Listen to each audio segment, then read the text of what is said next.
Welcome to Soumith media. Akhanda, Veera Simha Reddy, Bhagavanth Kesari సినిమాలతో hattrick విజయాలను అందుకున్న నందమూరి బాలకృష్ణ అదే దూకుడు కొనసాగిస్తూ చేసిన prestigious action drama Daaku Maharaaj KS Ravindra alias Bobby దర్శకత్వంలో సూర్యదేవర నాగవంశీ, సాయి సౌజన్య నిర్మించిన ఈ చిత్రం సంక్రాంతి కానుకగా ఈ నెల 12న విడుదల కానుంది. ఈ నేపథ్యంలో ఈ సినిమా ట్రయల్ను అమెరికా డల్లాస్లో విడుదల చేశారు. భారత కాలమానం ప్రకారం ఆదివారం ఉదయం 8:39 ట్రైలర్ విడుదలైంది. 2 నిమిషాల 44 సెకండ్లున్న ఈ ట్రైలర్ సినిమాపై అంచనాలను పెంచేసిందని మేకర్స్ ఆనందం వెల్లిబుచ్చారు.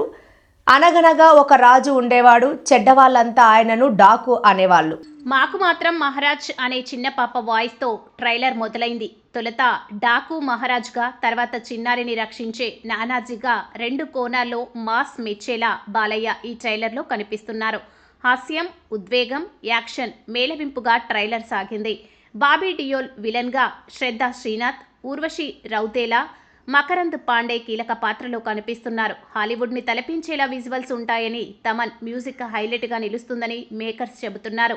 ఈ చిత్రానికి కెమెరా విజయ్, కార్తిక్, సమర్పణ శ్రీకర స్టూడియోస్, నిర్మాణం సీతారా ఎంటర్టైన్మెంట్స్, ఫార్చ్యూన్ 4 సినిమాస్.